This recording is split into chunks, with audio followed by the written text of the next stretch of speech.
I fermented that rye seed for, I don't know, 12 days or so. And now I'm drying it out in the sun. It's attracting the flies. It's got a particular smell to it. But it does have a favorable smell. Yeah, and a really nice taste. Really good flavor. So I hit the piece of wood twice here and nothing happened. So I changed a little bit and nothing happened. I changed again, actually struck here first.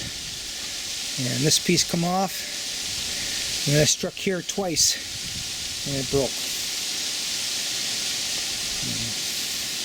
When I get a tough piece, I just keep floating around different angles until all of a sudden I find the sweet spot. This was the first sweet spot here, and here was the second sweet spot. Just like that.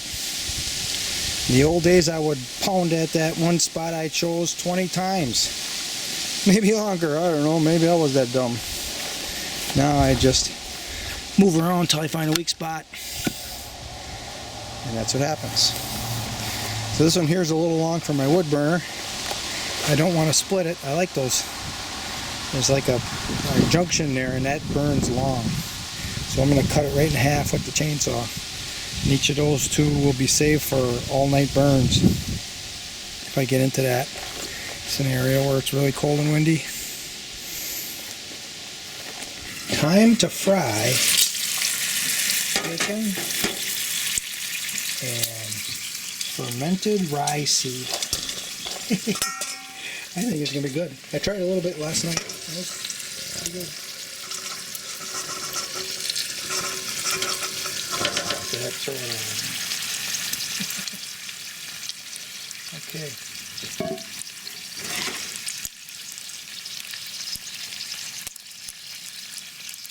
Let's see what happens. Until then, I'm going to finish this wild blackberries and sour cream mixture. Oh, this is delicious too.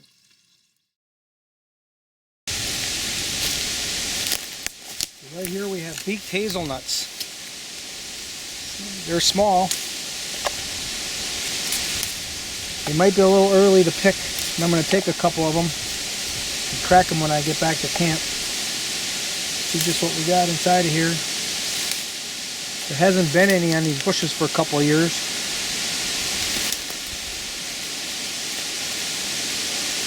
And I know when these bushes have it, there's a big complex back in the woods there, and they're just loaded. I'm going to wander around a little bit, if I can get a few more yet. This one little bush complex here, underneath this large maple, I filled that up. So, be interesting to crack a few of them tonight and see what's in them. After breakfast dessert. We got blackberries. There's a lot of them around here. They are low to the ground, so you got to bend over to get them. But otherwise, they're pretty sweet. They're seedy. I don't care. I'll tell you, I've been picking all afternoon, and I've had enough of picking. So I'm going to be driving right past these guys.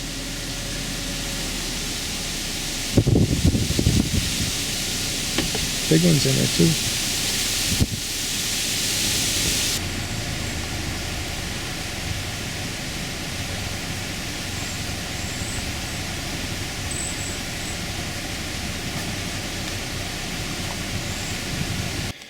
I stirred up my ferment tank and look at all the suds. Lots of microbe action in this baby. And I'm going to pour it on some of the garden beds. The one that I'm really interested in is one that I planted up with radishes. Ferment fertility goodness. That's just a matter of getting the bucket in there, getting it out, pouring it into the dispensary, and off I go. The place smells like a ferment tank because I spread it all around. The beds that were in high production got a double dose. Like this rutabaga patch, and over there I got some corn growing. These are kohlrabies. with elephant garlic. Here's a kohlrabi. I'm going to take that today because there's a celeriac that wants to grow. See it right there? We're going to let that celeriac grow. We're going to eat some kohlrabi while we're waiting for it to grow. So my empty ferment tank, when it's really dry, I walk water up from the pond. But because it rained last week, I've got some water here. It's not going to be enough to fill it, but I won't have to walk this water up from the pond. I've been washing my hands in that one. This lens is so shot. Oh well.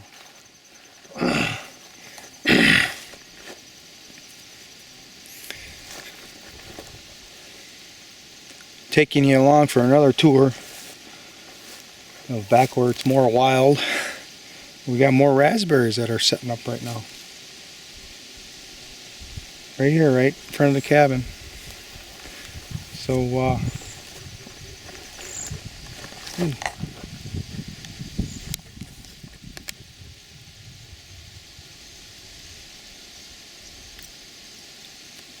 he's doing acrobatic wild swings with his wings because they thought maybe I was going to shoot him. Or shoot at him. So we got some plums here. Where the heck did I see them? Oh, right here. Yep. There's some plums. I think these are red prairie plums. Not soft. Not many, but there's a few. And that's new. Never grew a plum on this land before. Here you see I cut the reeds here, and those reeds are up by garden beds already. I got another patch of reeds in the background I want to cut, and it'll be an experiment. And I'm going to cut them the middle of August. Maybe I'll wait a couple more weeks just to see. So the idea is, what I read on one of the government websites, DNR websites, was if you cut Phragmites the beginning of August or end of July every year for a couple of years in a row, then they'll die out. Well, that doesn't happen. So now I'm going to wait till a little bit later and let them start forming their seed heads. So now they're putting more energy into making that seed, and then I'll cut it. So we'll see how that goes. Look at this wildness back here. The ground cover is common vetch. Multi-layering of ground cover. And here we have a vetch. I did plant a vetch in here. Actually, it was up there and it spread down here. So now there's a second type of vetch that's growing. I don't even remember what it is.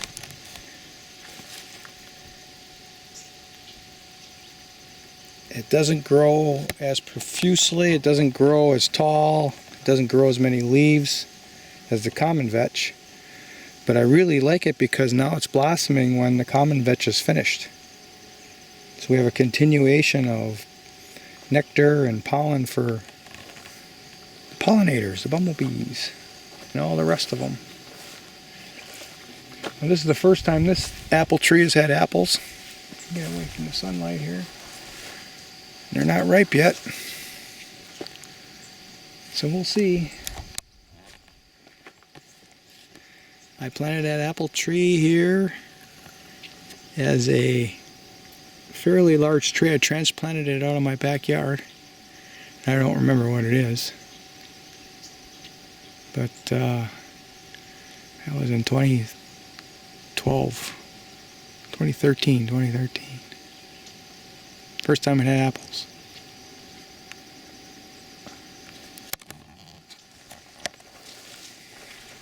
The deer are going to be happy. They can fatten up for winter.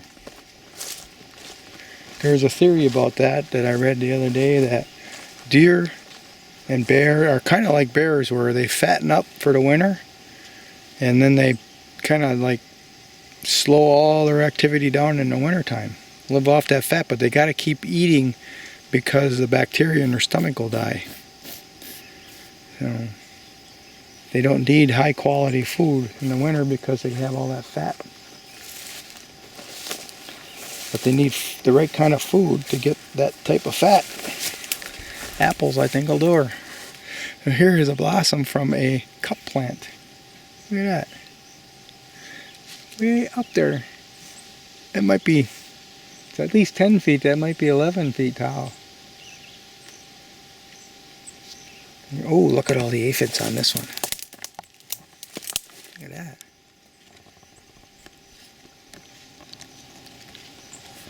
Let's see, get this to focus.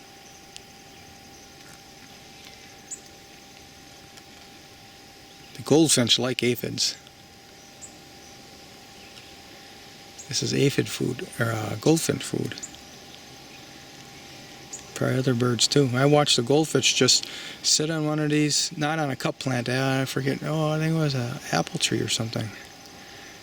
One of the trees I had in the backyard, and I watched that goldfinch. She just sat there for 15 minutes, just picking all those things off of there and eating them. That's pretty cool, huh?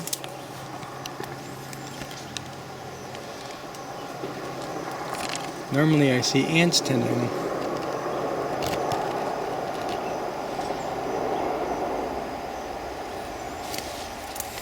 And look at the red stalk there on that cup plant. That is really so cool.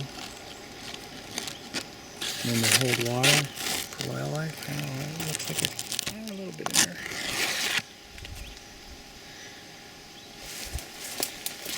And this crabapple tree did not abort the apples. These apples are so sweet in December. If you wait until December to pick them and they're bledding, they've already bledded, then they are sweet. They're like sugar cubes. I've got lots of them on here this year. See, the deer came along and grazed on this.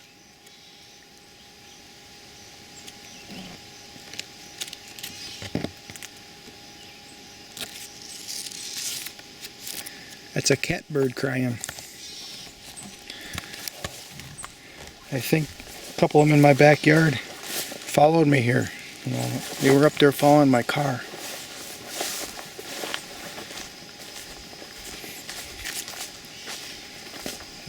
I woke up pretty stiff because I finished that. Well, one reason is firewood, but the other reason, the bigger reason, is I finished putting muck on top of that deer blind over there. Maybe I'll take a walk over there too, but right now I'm over to the back. Oh, you know what? I should bring them back. Oh, I can put them in my pocket. There's some aronia back there I can pick now. So I think I went that way last time. I'm going to cut right through the middle of this thing this time. This is a grove of sea berries that I've planted other larger trees in. But the idea the sea berries are a pioneering species to prepare the soil for those more important species.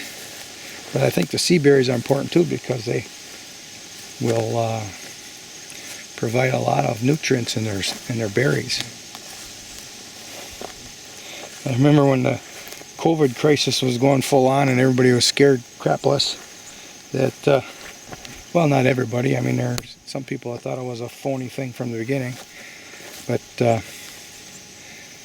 there was a report out of South Korea that there's a compound in the sea berries that totally kills the COVID virus just like that. Just, they're gone, dead. And nobody wanted to talk about that. No. Because the whole thing was a setup to sell an injection.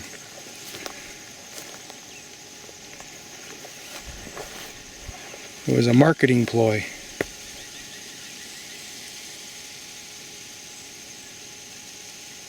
So we got a grove of black locusts in here.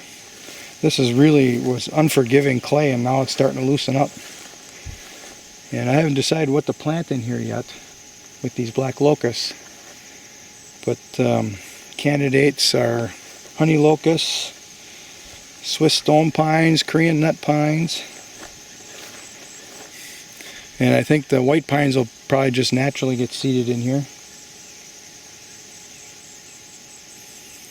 So I don't know, I'm thinking about, there's got to be other candidates, big huge trees that are productive. Well, maybe chestnuts. I can get chestnuts out of Coldstream Farm. It's legal for me to plant them here.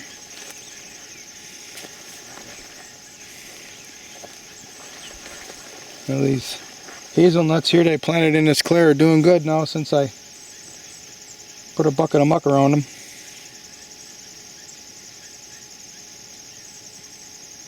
Oh, this is a Shooty's oak. I haven't talked about this for a couple of years. It was sold to me as an oak tree that'll grow 10 foot a year and start producing in year 3 or something ridiculous. Shooty's oak. I actually bought 300 little seedlings. Tubed them up.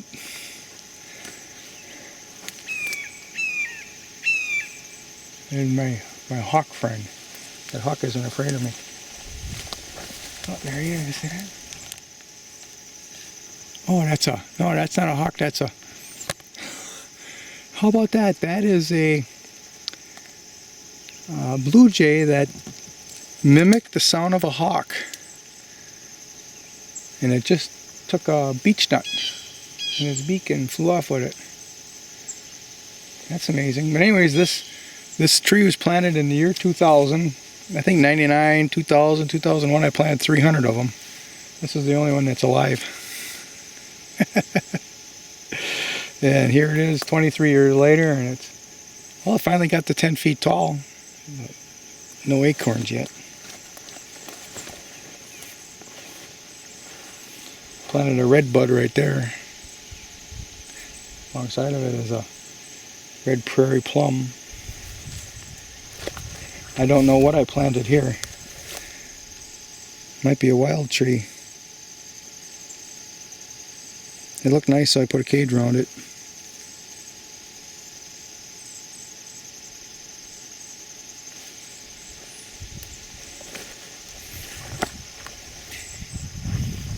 I planted 25 red buds, and I think there's 4 or 5 of them alive yet. That's pretty good. I plant them all as little bitty seedlings, and this is a tough spot for seedlings to grow. And when I plant them back here, I don't take care of them. So there was one peach on here, and it's still there.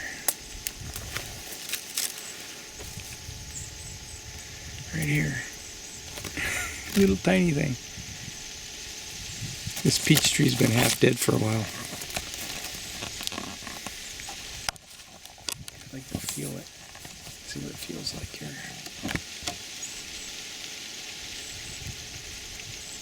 Hard as a rock yet. Okay. I whipped that branch and it's still hung on there. So we're going to have some hazelnuts around here. You can see, ooh, this has got more than I thought. This little plant. I think this is one of the hazelnuts that came from Restoration Agriculture. Another hazelnut on there. I picked some beaked hazelnuts yesterday out in the public land. Oh, look at that. Those are actually some pretty good sized ones there for an American hazelnut. Wow.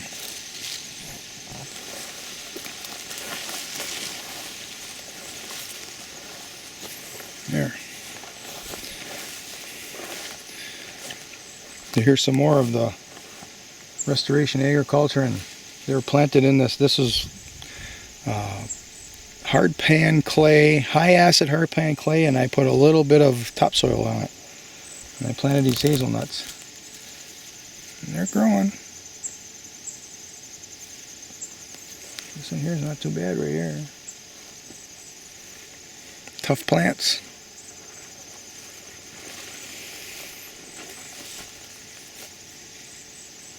I put a pickup truck load of compost right there, and I actually grew chicory in it. And now it's just gone wild. One of these years I'm going to pull all those wild plants out of there and plant it with something. Maybe more hazelnuts, I don't know.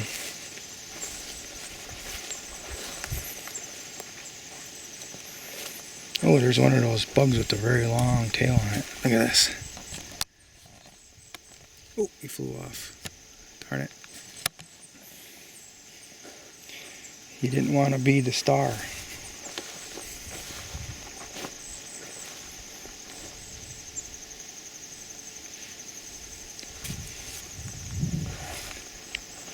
Since I started banging around back here, the deer haven't been around as much.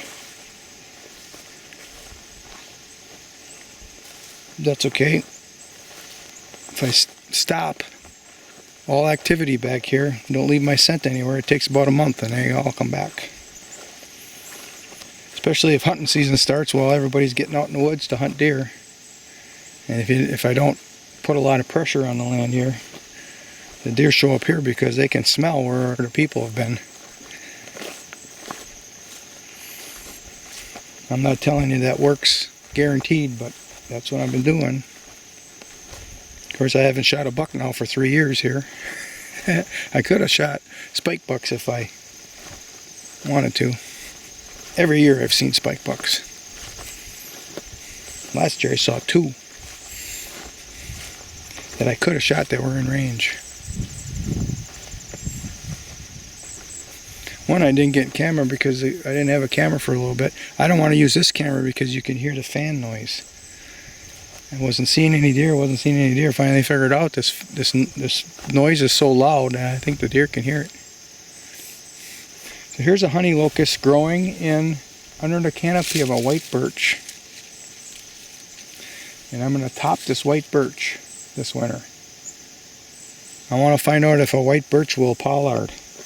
And at the same time I'm going to allow sunlight to get into that honey locust. See, I cut this all with a lawnmower, look at that. And I can see the grasses are rejuvenating.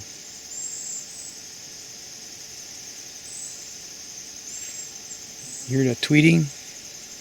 Those are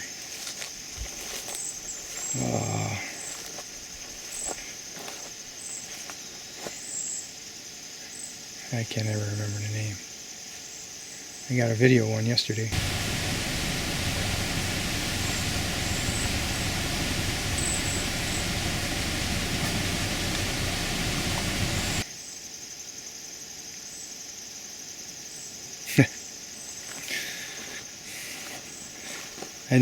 I never did have much of a memory, so I don't think I can blame it on my age. I think they're over there in that balsam tree now.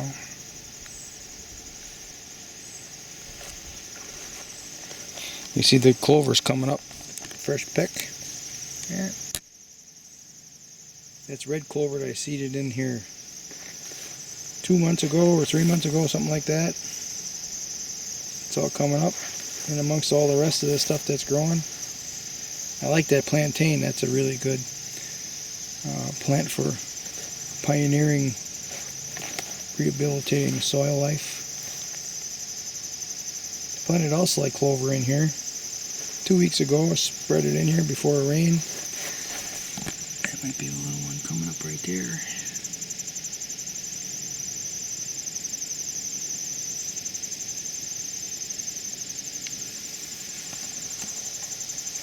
There's a lot of clovers.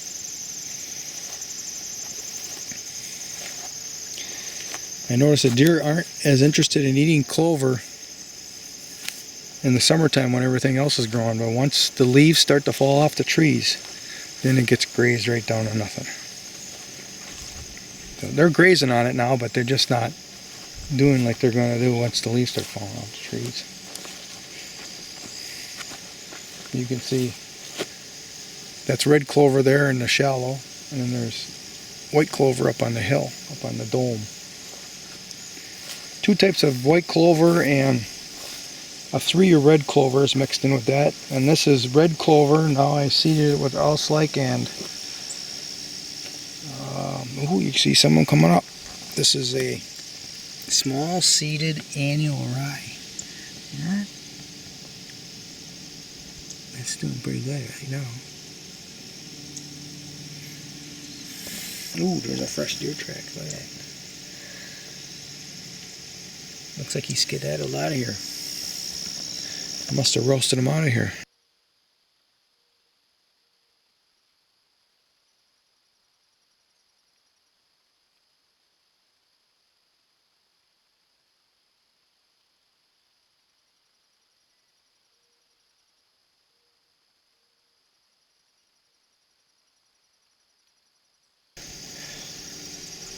Came here for a morning snack. After sunup morning snack.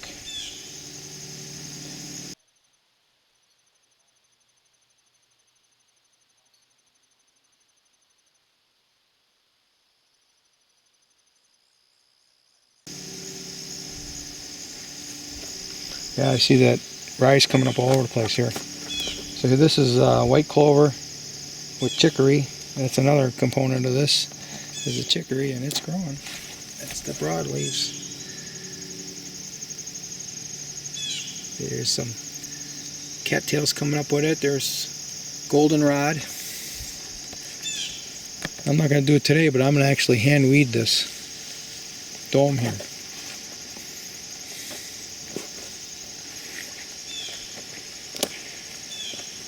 Before the 1st of September.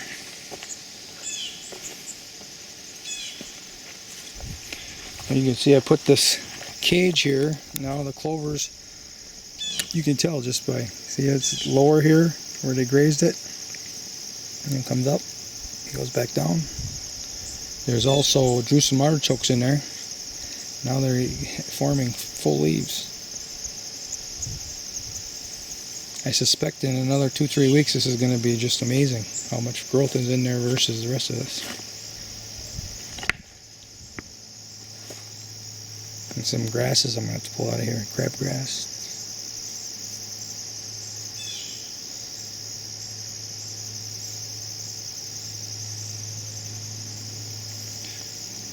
Hazelnuts in here.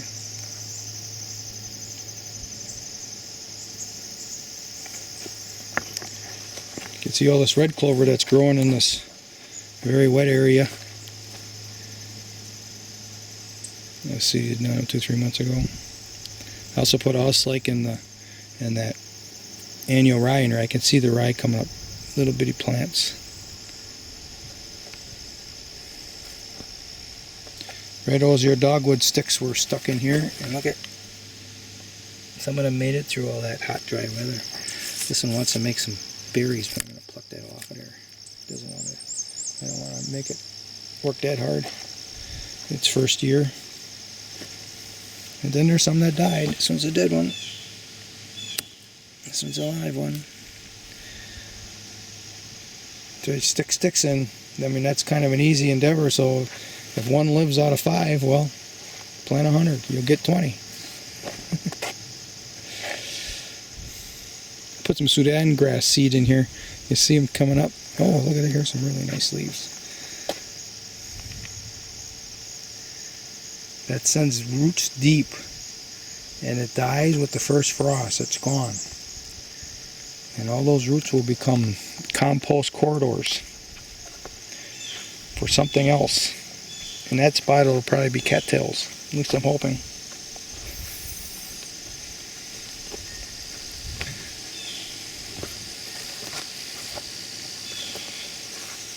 So here we are with another cage. Now we got a hardwood cloth there, so it's harder to distinguish. That doesn't look like it's grazed around it either. Just when we come down here, then it looks grazed. This might be more than the local deer can eat at once. I weeded this once by hand. I'm going to go through and do it again.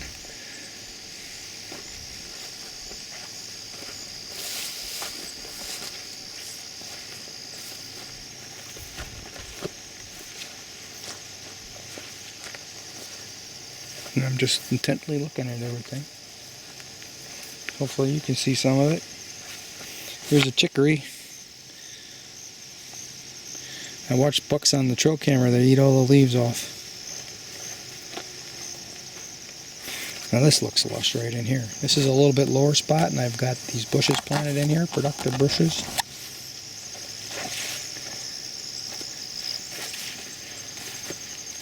That was some peat, actual peat, I think. They came out of here when I dug the ponds. Actually, I dug a finger to one of the ponds last year, and that's where that came from.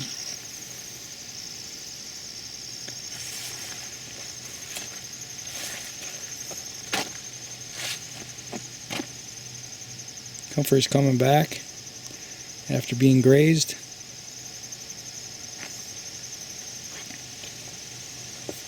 I planted a lot of that annual rye on this clay dome here in allslake.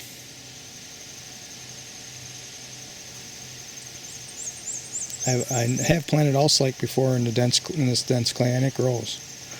It'll come up and grow. I made this distinction last video. Here we have a little bit, just a little bit of topsoil over the clay, and look at how lush it looks. And then here it's no topsoil, but it's still coming along.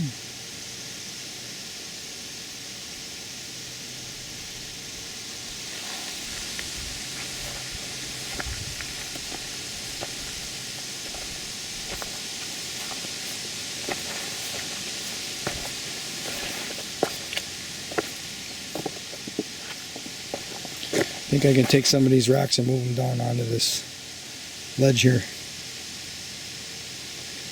We'll leave this ledge without any rocks. It's a little bit shallower, a little bit lower, and the frogs really like to come up here. They're probably grazing or sunning or something in the spring. Glad I saw that. I was going to do this whole thing as rocks. Because of that aspect, I'm going to leave that there.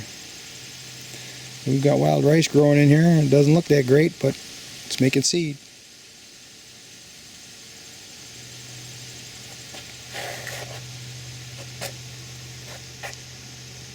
I popped a whole lot of onion bills in here last time around, or maybe it was 2 weeks ago. I don't see anything coming up yet.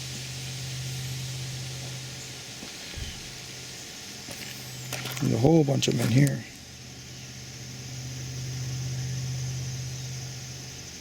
Deer might have popped them out and ate them. It's the deer tracks.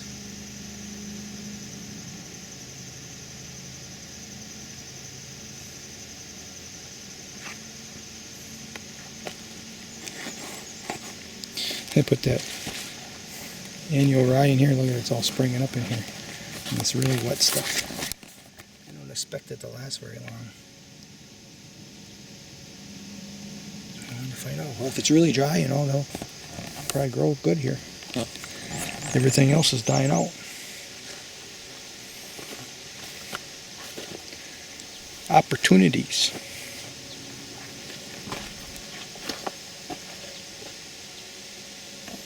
That is a wood frog right there. He doesn't want to get a picture of him.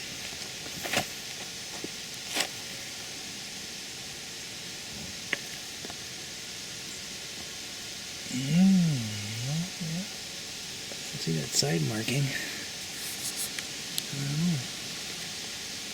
It's the size of a wood frog anyway.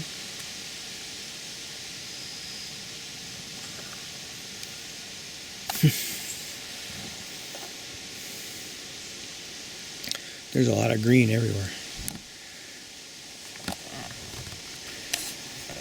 It's about to change.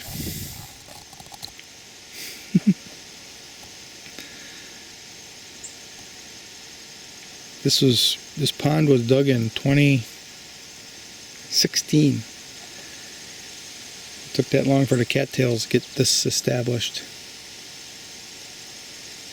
We have wapato. I had a lot of wapato growing in this trench. I think the deer ate most of it. You can see some little leaves coming up. Deer like eating it. It's okay.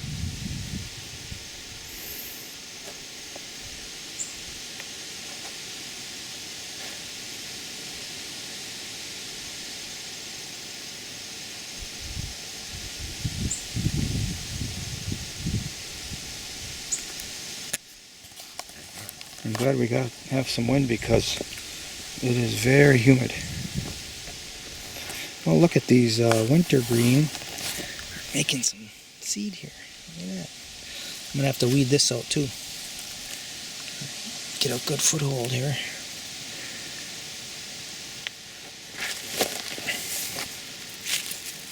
Cherry berries, wintergreen. How about that?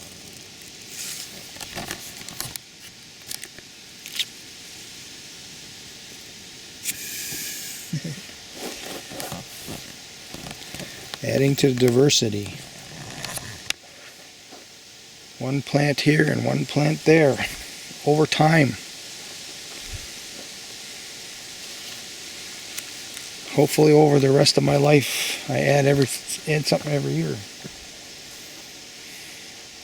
Back there I got a tree that I prepped for deer hunting 3 years ago, and I went back there and did a little extra work on it this year. Maybe that's why there's no deer around. One of the reasons. Banging around back there.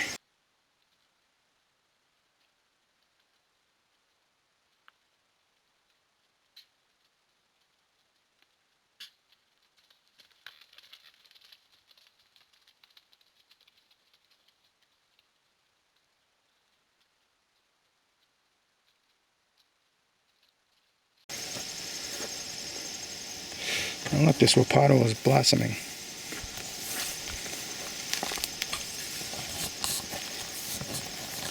Put this over here.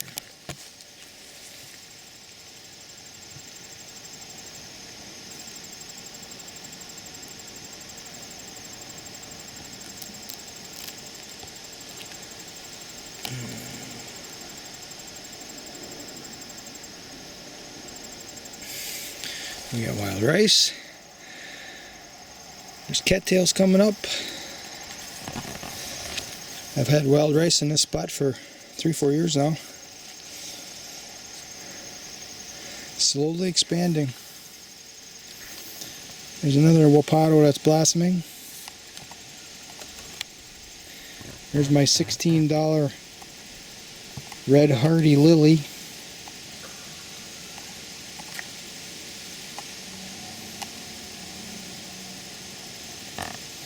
This is a really steep bank here, and you see I got rocks. Water's clear enough now to see the rocks down to the bottom almost.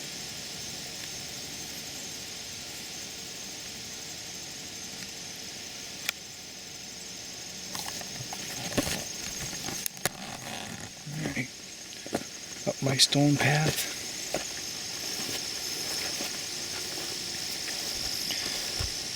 I had too much of a workload the last couple days, so I'm not going to do this extra work.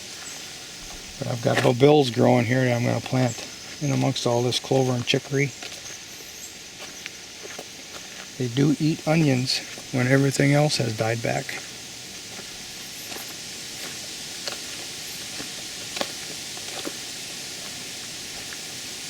There's a new development with the Four Sisters.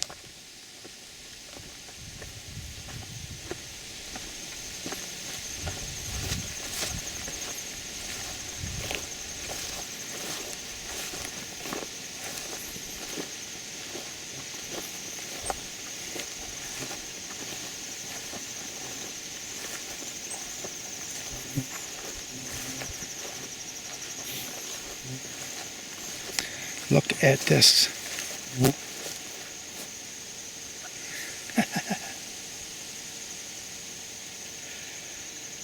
Sunflowers. The birds are going to be so happy. Maybe I'll even get a few.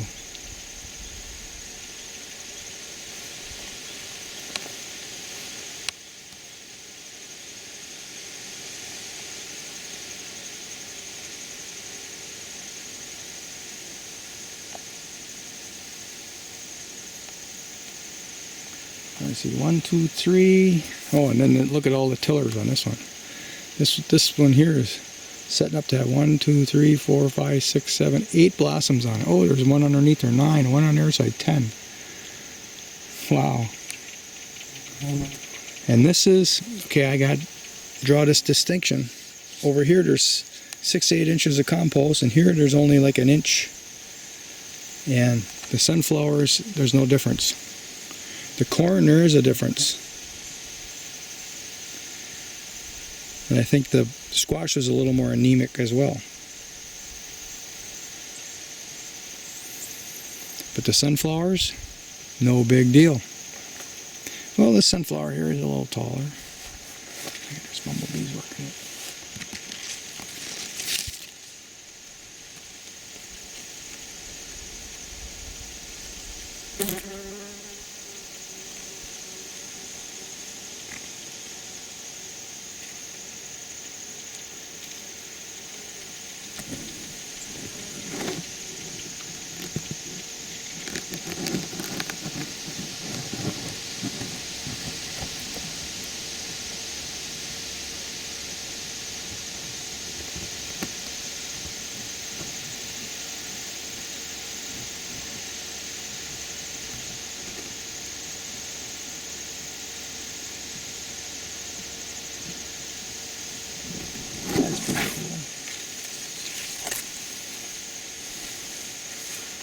beetles on that one.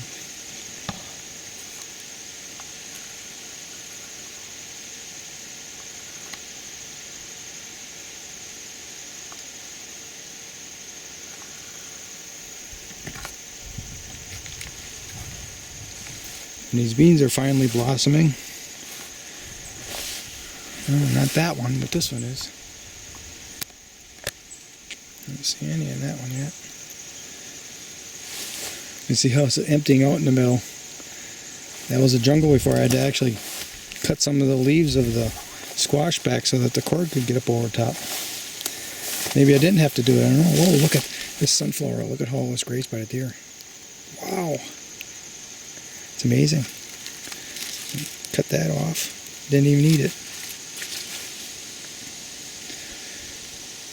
So, now I know that. If I can't just plant sunflowers out without having a protective fence around them. Here's a pea blossom right here. More down here. This one has a lot. There's a lot of pea blossoms on this one. And I didn't put an extra stick there, and that thing's shooting out.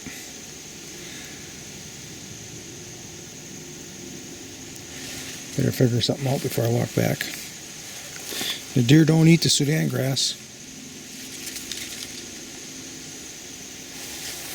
They probably would after everything dies back, but Sudan grass is going to die, completely die with the first frost.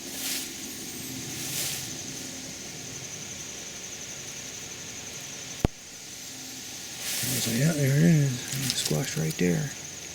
There was a second one in there too, but it's gone. Where did that go? Oh, right here. Yeah, it's being aborted. Yeah. Oh, and that same guy's got another one hanging way up here.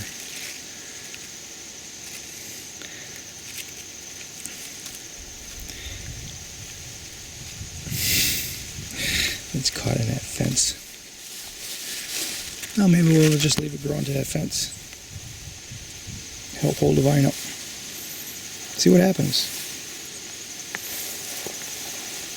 Look at that cave corn's got red stalks to it.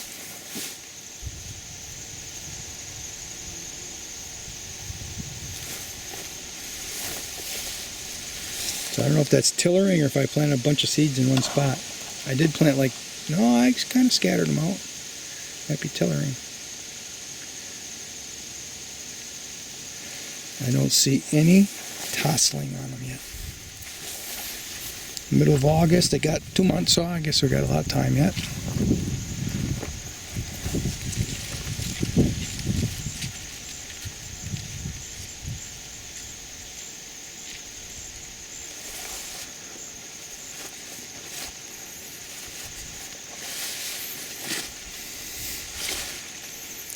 The leaves are, the bottom leaves are turning brown. Stressed out a little bit. I don't care. Just find out what happens. Well, I do care, but nothing I can do about it. There's a nice squash forming down there. Same vine's got another one coming.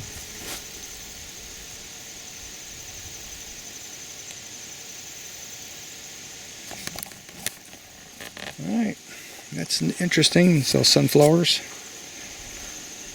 First time I planted sunflowers up here, I think. They actually were given to me when one of the orders, seed orders I made, just showed up. I think it was black sunflower seed oil or oil, high oil content thing. You can see the canary grass is sending up new shoots. I'm going to cut this one more time. I have never cut it September 1st. I want to find out what happens if I cut September 1st.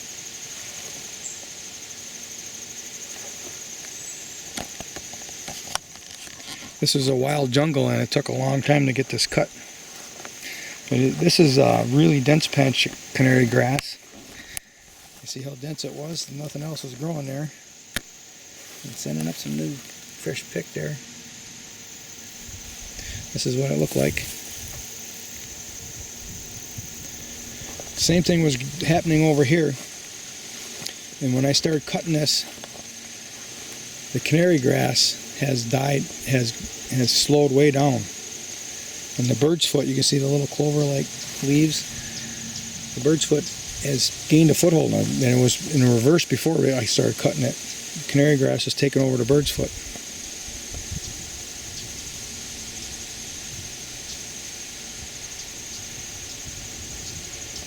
Now that's interesting. I did seed this with alslike and annual rye, and there's some buckwheat in there too, buckwheat seed. Now coming back here to harvest some aronia, if there's any. Oh yeah, there's enough left. No, you know what? I'm gonna go get a bag and come back because there's way more than I thought. I was gonna put some in my pocket, but look at over here. You didn't get these over here yet. They meaning the birds. So I like to put some in the freezer so I get to eat them this winter. Just a couple berries here and there. Oh, look at all the crab apples over there.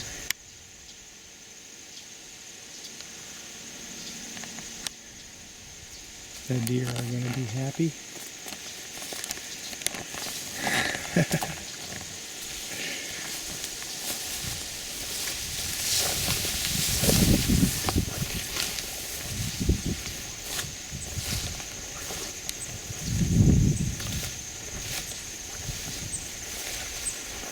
I seeded this swale too.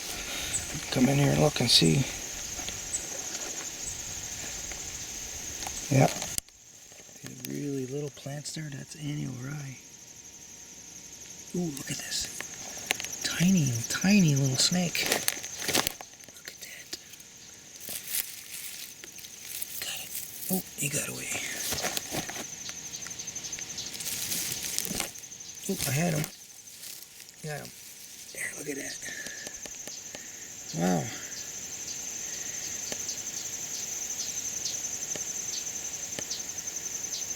Come on, you can focus.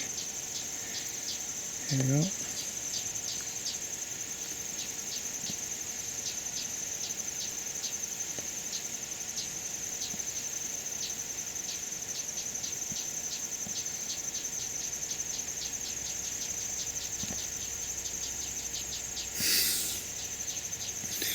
Okay, sorry. Had to get a video of you.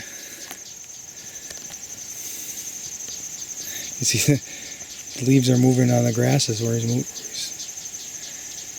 touching them as he's moving along. So here we see bird's foot. The reason why they call it bird's foot is because look at the seeds. The seeds have a pattern of a bird's foot. Most of them have three of them. Here we go. Here's a real good representation right there.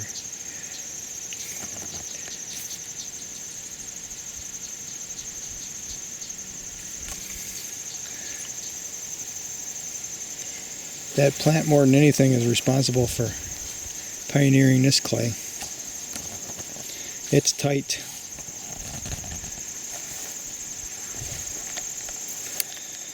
So, back here looking. I like to see that alslike coming up. This is all going to be drowned and killed, but what this is a seeding in a swale. If the fall is very dry and all the grasses and forbs and leaves die back quickly, this is going to have a crop. Alright, all those little bitty plants, that might be the alslike.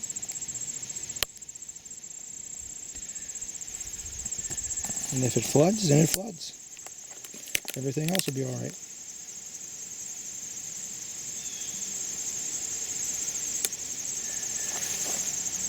Perspective of the swale. 100 feet long, 5 feet wide. It tapers up, so as the water recedes, it comes down the back slope and it's up against the swale mound, so the swale mound can soak up the water.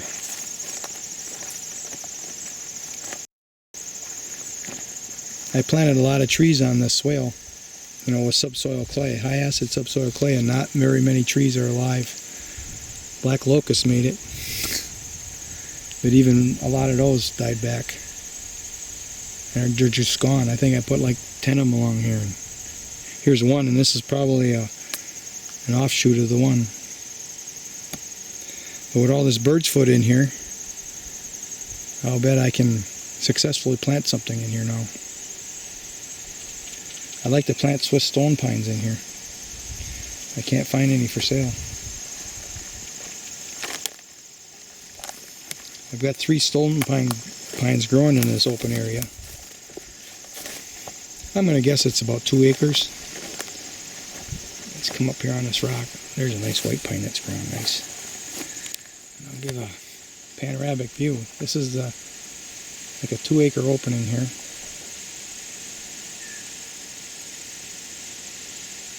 One of the permaculture guys told me that you're going to need 50 trees to have a diversity with the pollination, to have a successful stand into the future.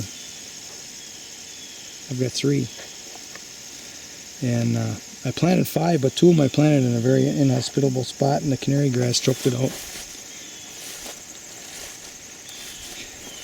And one I actually transplanted twice. I transplanted out of here. Let me see one right there. Right below that. Yeah, right there. That's like 8 or 9 years old. Might even be 10 years old already. That's all the bigger it is. There's another one hidden back in there. But the one I transplanted out of here, and then it was being choked out and it was about to die. It was really browned out. So I transplanted it in here. Let's see if I can find it. When everything dies back, I'll see it because it'll stay green.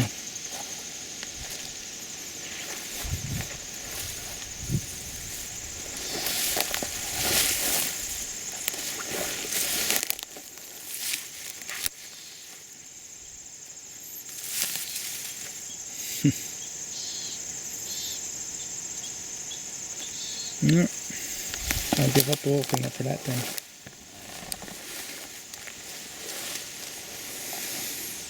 So I probably need to order 100, but I want 50 to survive. I won't see the fruit of those things. Still got some hazelnuts on here yet. No in here, nothing stole it. I like them to fully ripen and I want to plant them.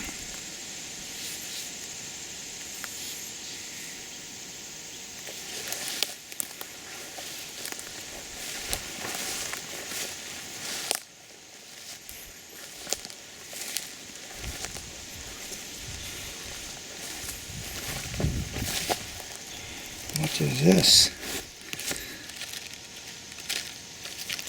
I don't think I planted anything in here.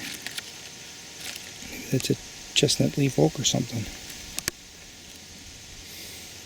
I don't remember planting anything here, but I don't have the greatest memory in the world, and I don't document anything. There's a lot of frogs in here always. It's got that, whatever that pond weed is, and then now the phragmites or the reeds, protecting the frogs. Where is that? There he is.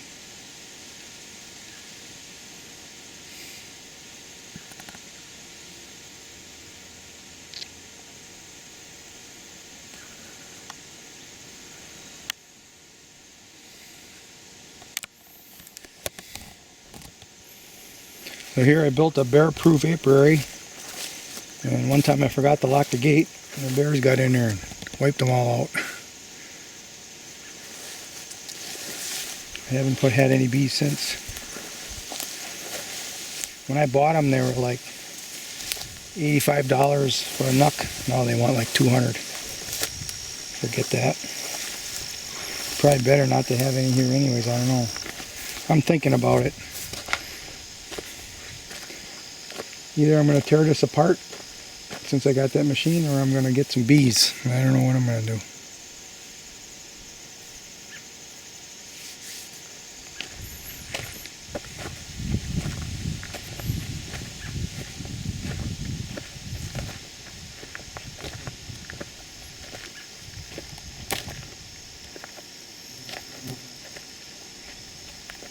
I definitely haven't been grazing this side. Look at that.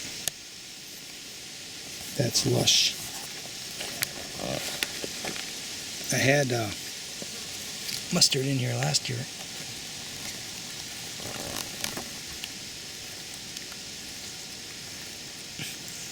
This is a chicory right here.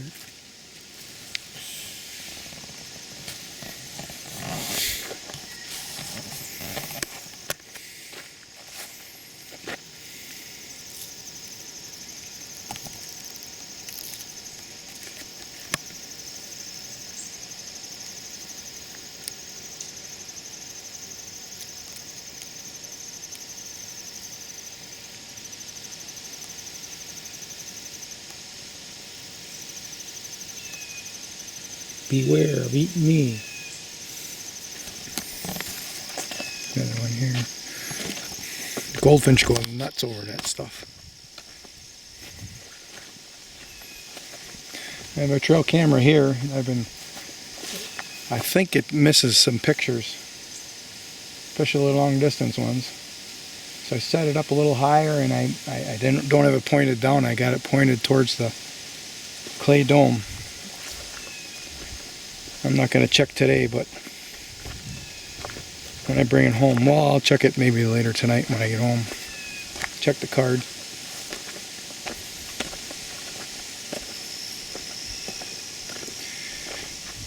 I'm walking around here now and looking 8 days after the last time I looked around. And an inspection wouldn't be complete without looking at the seedling hazelnut and hascaps that I planted.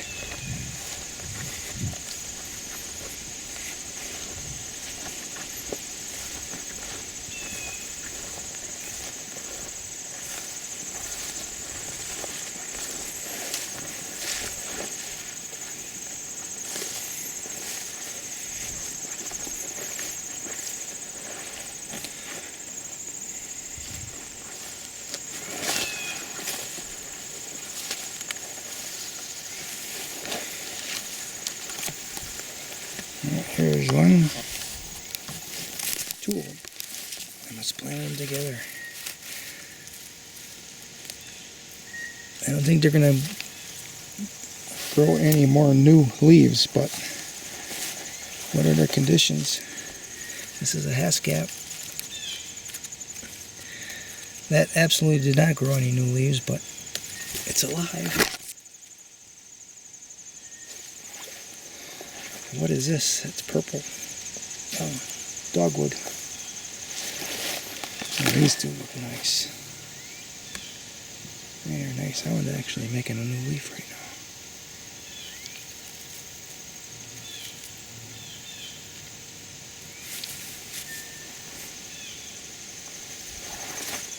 Blackberry's doing well. Nannyberry's doing well. Very well.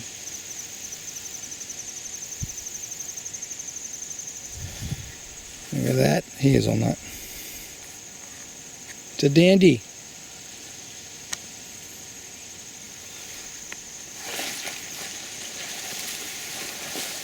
My shoes are getting all wet from the dew.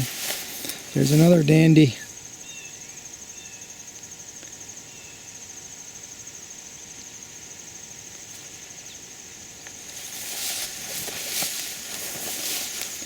That's a Korean nut pine. It looks really nice. I'm going to jump across here. There's a hascap in here. Look at that right here. The shade is going to get really hot here in the next couple of days, so I'm going to get that shade back over the top. Look at all the little baby cedars growing in here. Right here. That's all deer food too. There's another one. I won't let them take over. I'll cut them back if the deer don't graze them enough. That is a cornelian cherry growing in here. There's another one growing in that cage. There's two shoots coming up there. There's a blackberry in right here. Right here. Coming out of its cage here. Well, it's not even in the cage. Looks okay.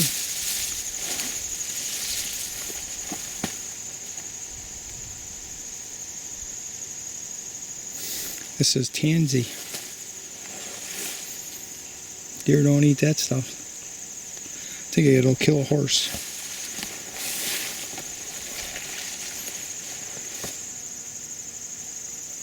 That's what I had, a succession in my backyard. It went from purslane, and then there were grasses, canary grasses, or actually crab grasses. Then it went to goldenrod, and then at the end it was tansy. And tansy's easy to pull out of the ground, and I pull it out of the ground and start planting. Excuse me. There's some really nice red osier dogwood here.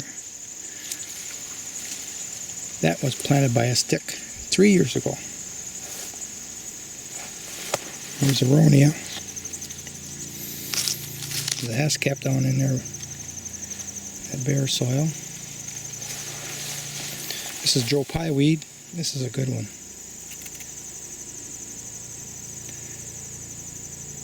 There's quite a bit of it. Ooh, there's some really nice. That's not ripe yet, so those I'm going to get because they're in the cage. That's Aronia. A couple more berries over there. I like to leave them on the plant and then I eat them in the winter. Carnelian cherry in here barely existing.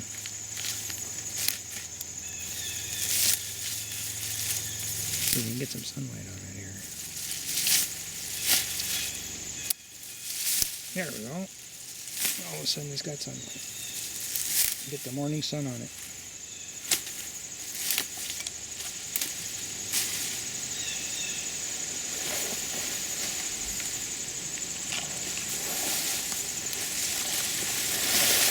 There's a service berry in here.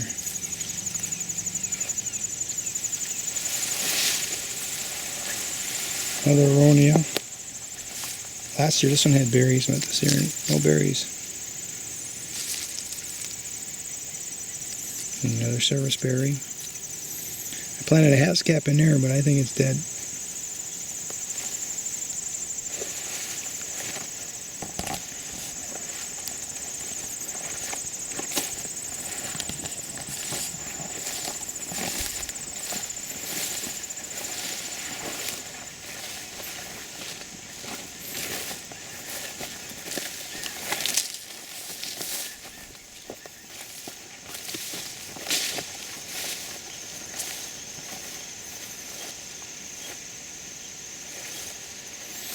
That's Korean nut pine. That's the tallest Korean nut pine on the property right now. Maybe it's 5 foot tall. I must have planted a hazelnut in here. But, you know, tag alders kind of look like it, like a hazelnut. I'll have to look at the stems and see if I can distinguish between them. Another real nice Korean nut pine. This is just a clay swale mound. It had no topsoil on it. That's when I planted these. The swale's on the other side. Planted 5 here, and they're all doing well. Chestnut leaf oak, and then that's a mountain ash. That one might be a European mountain ash. I planted a couple of those too.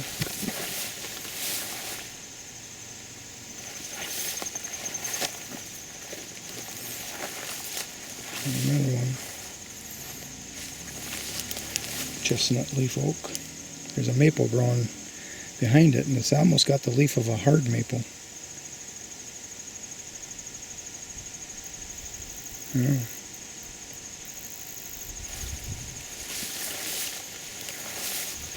Mountain ash. Chestnut leaf oak. I'd like to get 4 or 5 of those growing on here. Oh, I have cages in here. Oh, right here. Mountain ash.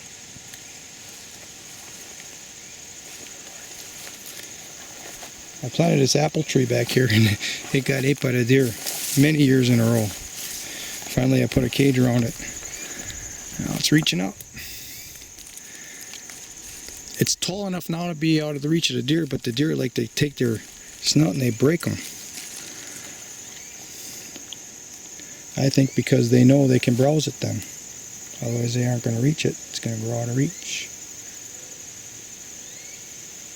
I'll leave the cage here until this gets dense, thick, 3 inches maybe.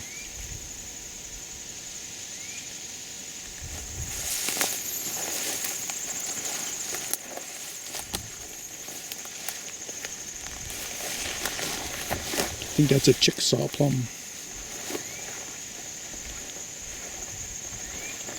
There's a couple of them in there.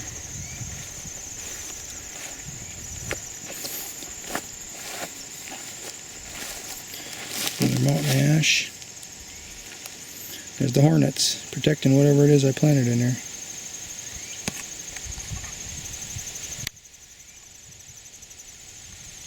He's eyeing me up right now.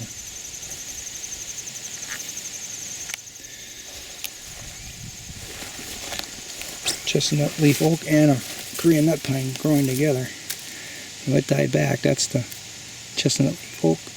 Sent up a new shoot. Here's the Korean nut pine right here. That's really doing good. That was just one little branch. Grew a lot of leaves. Good.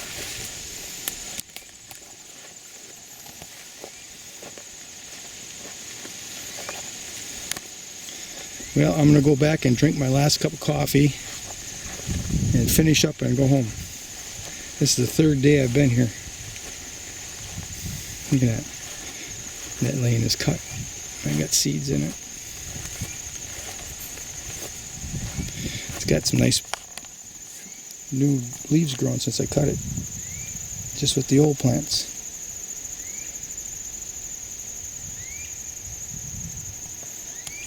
I see the clovers all the way along in there. You probably can't because I've got a lens that's all screwed up. But I'm looking for another camera. I got to think about it. I had one for a little while, but it didn't work out.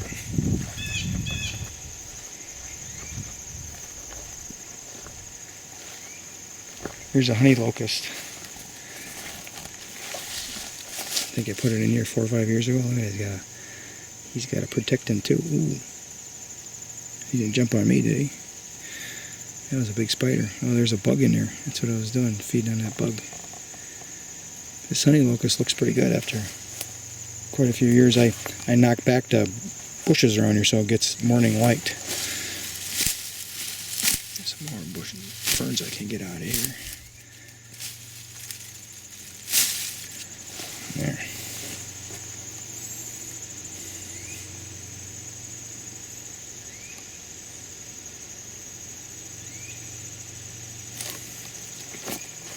I got 25 Chinese chestnuts delivered from Coldstream Farm, and I walked along here the other day. I think I found 4. This is another inhospitable spot. Here's one. Oh no, this is a chestnut leaf oak right here, planted with a Korean nut pine.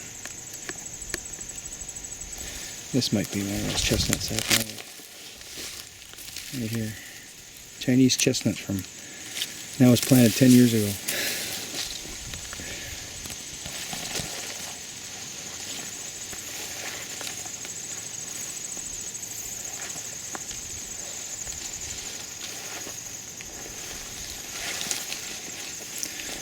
That's another, is that a chestnut leaf oak? Is that a, I think that's a chestnut here. Yep. That's probably the best one.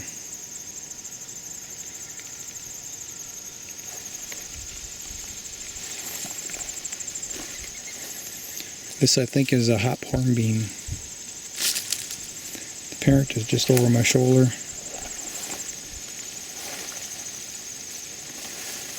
What's that? Ooh, that might be another chestnut that I've been missing. I think that's 10 years old. Yeah.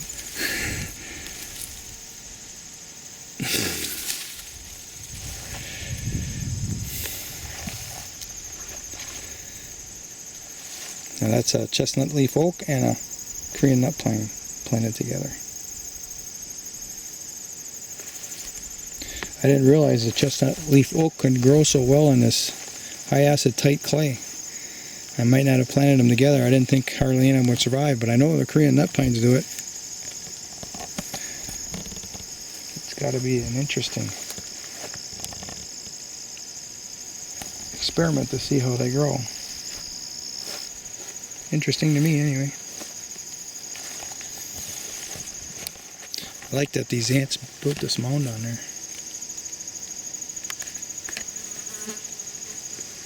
Ant tailings are fertile.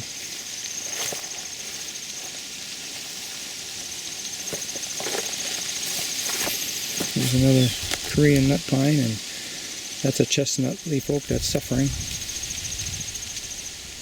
But look at that, look at that nut pine. High acid, tight clay, no problem for that thing.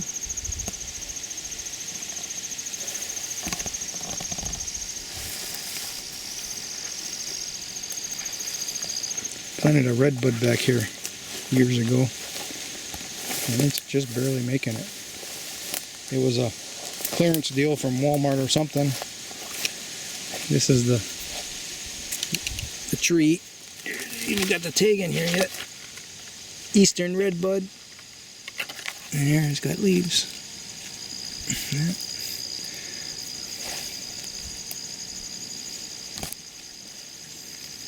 I should get this tag out of here. That's not natural. I mean, I'm not natural in a landscape either, but that's really not natural. Okay. Look at all the clovers that are growing in here. Look at that. Those are red clovers that I seeded a couple months ago. And the little bitty leaves are bird's foot. It's sending up fresh pick.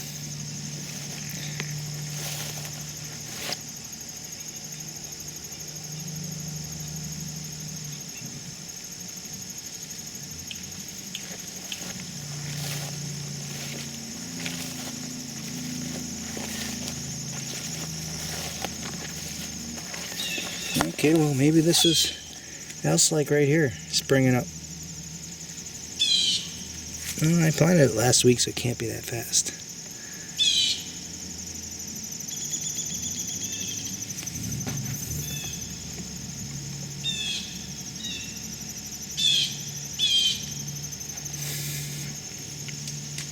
There's a blue jay up here eating beech nuts.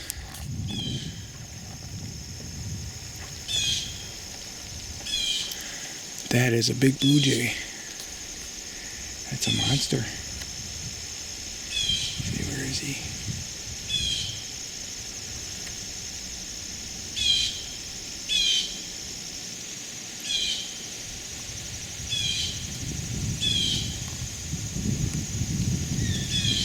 Off he goes. There's another one way up in there.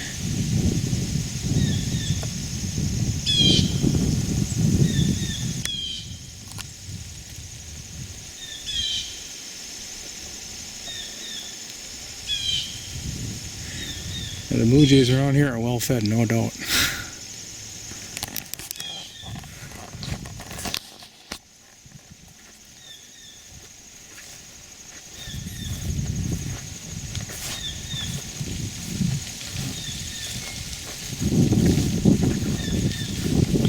Last year, that 5-point buck came over here and made a scrape, and he was using these oak leaves, oak branches as a licking branch. So I tied this grapevine up. They'll like that. And it's low enough so even the fawns can get it. But last time out, or 2 weeks ago, I was showing these acorns. We're holding. That one is. I pulled one off yesterday. That one's holding.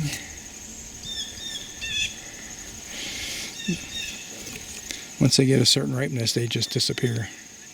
Probably the red squirrel.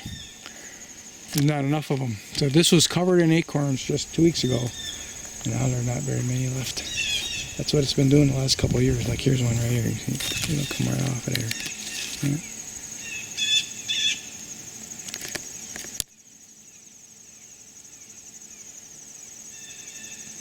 Add to the fertility of the soil. I think this is where he was really using it as a licking branch.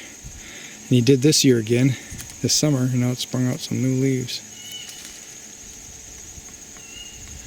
I'm going to bring my pick back here and actually add some compost in the soil underneath that grapevine.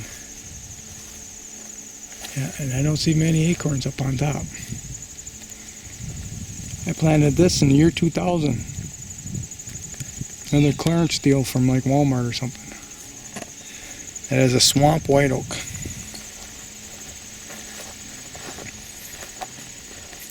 I got all the wood hauled out of here now. Everything that I cut down is hauled out. Up by camp. I think I got enough for the year, for the hunting season.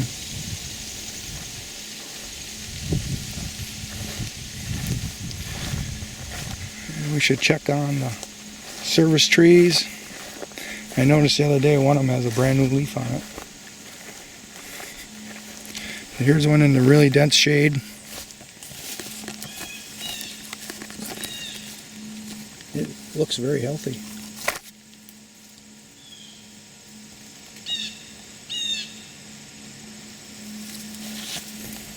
Let's go across the lane here. This service tree is in more sun than the other two. Looks healthy. Growing with its cousins, the wild rose. See, there's a rose hip on that one over there.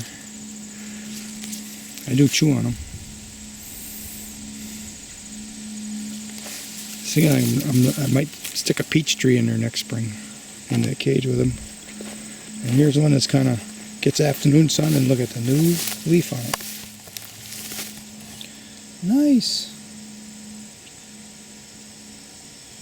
This one's actually grazed by the deer, so I wonder if that grazing prompted it to send out a new leaf.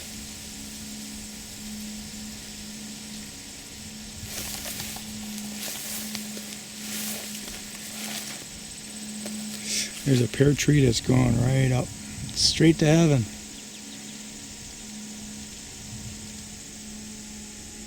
If I top that thing, it'll probably make blossoms next year. Top it right there where it lies. Just cut that part right off, right there. The rest of these branches that are the laterals that are kind of bending over here, they'll probably all blossom. I might try that next winter. Yeah, cut it next winter. We'll see. When I go get Aroni, I can bring these two cages. These were wild rice cages that I had mosquito netting around the bottom to keep the voles out. That's the mosquito netting. I pulled it out of there. It was all kind of looking bad, and I might have some other uses for that mosquito netting, but I'll bring those cages over by the clay dome so I can protect more clover.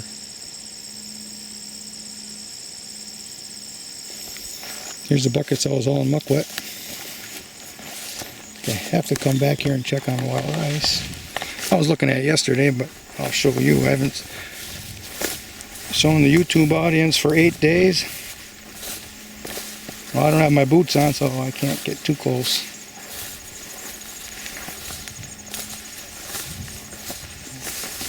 My path. Oops. Something just broke a branch back in here.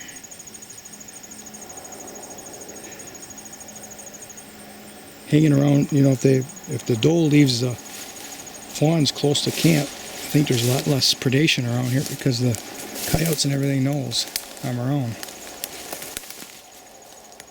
So this is a spot where I cut the muck out,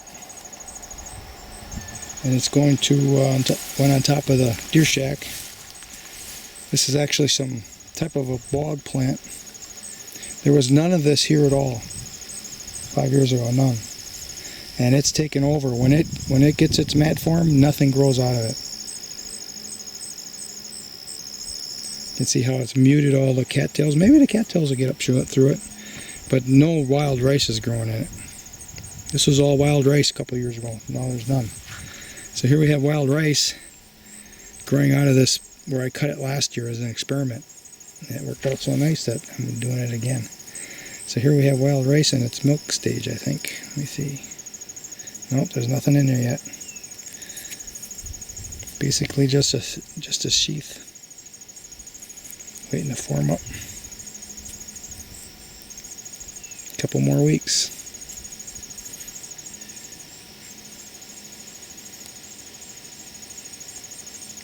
When it starts to get ripe, I take my hand and I rub it real slow like this, and the ripe seeds come out in my hand. This might be more wild rice than I've ever grown. But it's being encroached upon. Between the bog plant, the cattails, it's taking over. You see there's some reeds in the background. I've been cutting those reeds with a hand clipper, and they still multiply.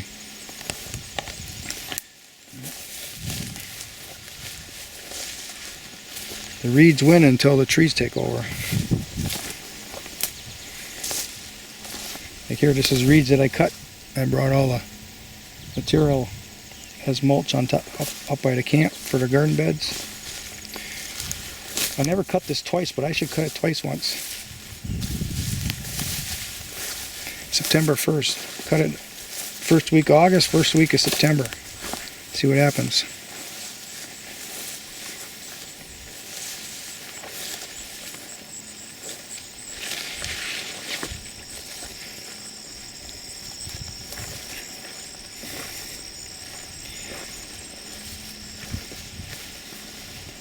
Here's the wild rice growing in the trench. These are really good seed heads. I have that experience a lot. A new spot that it likes, and it's a new spot, grows these big luxurious seed heads. Oh, there's one that wants to come off. It just came off. Where did it go? Oh, I would have liked to seen that. It's ripening already. Oh, maybe there's another one on it.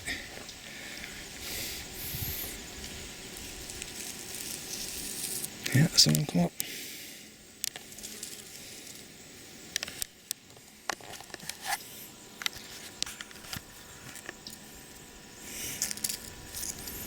It reminds me of the rye that I broke apart yesterday, or day before yesterday, or whatever. Yeah, there's a seed in that one.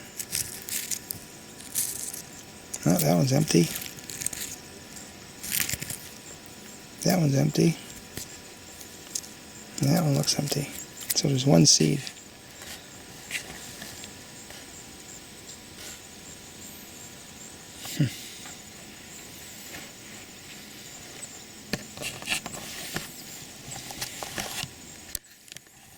The wild rice is variable.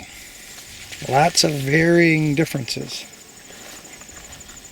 It's not like a crop that all comes ripe at once.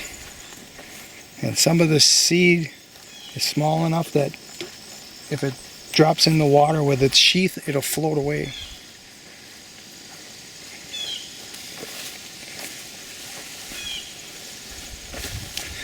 And it'll plant itself someplace far away. So here's my deer shack with the muck on it now. Look at that.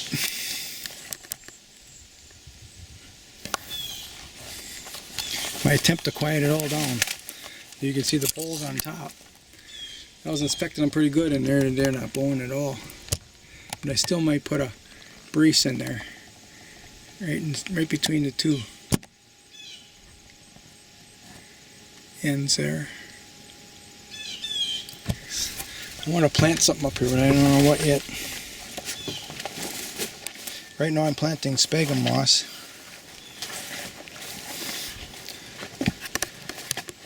Where did I put the ladder? Oh, it's over there. Well, I can lift this up. See, the back half I didn't put any sphagnum moss on it yet, and the front half I did. I'm still wore out from the last 2 days, so I don't know if I'm going to do it today. I'm going to go home. I don't have any food left. I wasn't planning on staying 3 days. And the ladder. Mucky.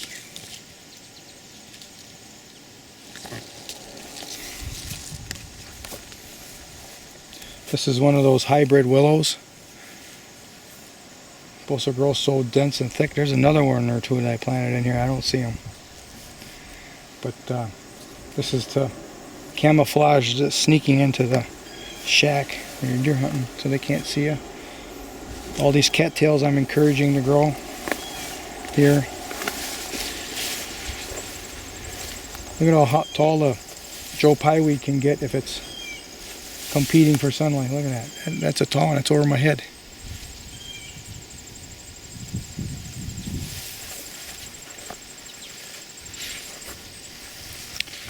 Well, that's enough. I got enough water for one more cup of coffee. I'm going to go pick some aronia. I think that's it. I can go pick some more blackberries, man. I was passing a lot of blackberries with big, huge berries on them right along the road. But the mosquitoes had come out. I picked until I started getting bothered by mosquitoes, and then I was tired anyway. I gotta have 1.5 gallons berries. That's on top of like 3 gallons I've already put in the freezer.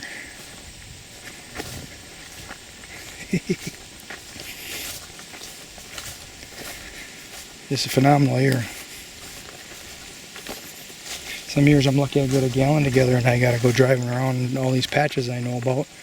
Get some here, some there.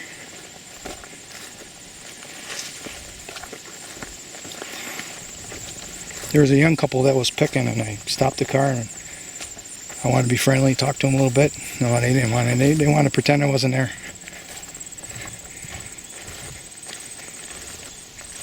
People kind of get stupid to think, you know, oh, I can't show anybody what I'm doing here. They might come and pick them all. Well, you know what? That happens. And I know so many spots it doesn't bother me. Okay. Here's the firewood. I think I got enough. I packed it up like that so it would dry in the sun. Sun comes around, it's going to beat right on those pieces. And I think it's dry enough anyways. They were dead trees to begin with. And I'm going to cut these into little smaller pieces, some of them, or split them. And then there's some extra length ones that I hauled out of here that I got cut in half and split yet. And what they're 2, 4, 6, 8, 10, 12, 14, 16, 18, 20, 21. That's another day. These are hard maples over here. No, that's white ash and then hard maples. Beech. Oh, there's beech in there. I had a big piece sitting in the back for a while. I hammered that out. For a while, man, a year, maybe it's been sitting there for 2 years.